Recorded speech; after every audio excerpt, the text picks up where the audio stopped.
Rakkaat ystävät, veljet ja sisaret Jeesuksessa Kristuksessa, Suomessa ja kaikkialla, missä tätä ohjelmaa nähdään.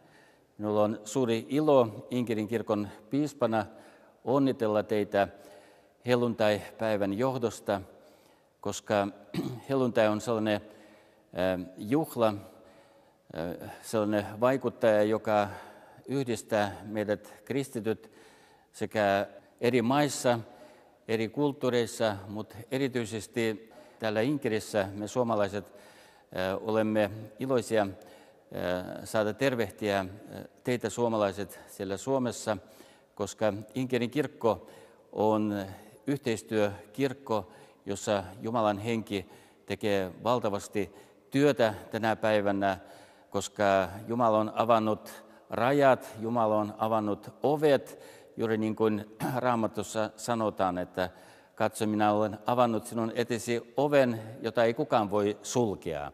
Ja siksi Inkerin kirkko on tällainen Jumalan armosta tullut sekä oveksi, että myös Jumalan kädessä kaluna me toimitaan Jumalan instrumenttina sekä tällä Inkerissä, Pietarissa, ihan tuonne Siperian myöten ja etelässä ja lännessä ja pohjoisessa.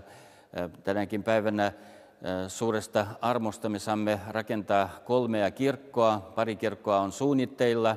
Murmanskin rakennetaan kirkkoa, tuonne Siperian Karatuskaja kylään rakennetaan kirkkoa ja rakennetaan kirkkoa Kazaniin. Suunnitellaan kirkkoa rakentaa Ulan-Udeen, jossa on, voi sanoa, sellainen buddhalaisten ja pakana-uskoisten alue. Ja tämä on kaikki Jumalan armoa ja hänen henki toimii tänä päivänä ja käyttää meitä heikkoja ihmisiä tässä valtavassa työssä. Ja siitä syystä minulla on suuri ilo sekä kutsua suomalaisia vielä enemmän paneutumaan tähän Jumalan työhön, helluntai-työhön, Pyhän Hengen työhön, sekä tukemaan sitä työtä ja rukoilemaan sen puolesta. Ja tervetuloa tänne Inkerin kirkkoon sekä toimimaan että vierailemaan ja näkemään tätä ihmettä, koska Inkerin kirkko on noussut käytännössä haudasta ylös Jumalan voimasta, juuri niin kuin Kristuskin oli kuollut ja katso, hän elää aina ja iankaikkisesti. Niin me voimme sanoa kirkostakin, että Inkerin kirkko elää Jumalan armosta ja voimasta täällä Venäjällä. Me ollaan pieni kirkko, mutta kasvava kirkko, jossa on suurta lapsityötä ja nuorisotyötä tehdään. Ja tämä paikka, jossa tämä kuvaus tapahtuu, on Keltto, joka on myös Inkerin kirkon keskus. Täällä on iso seurakunta, kaunis kirkko.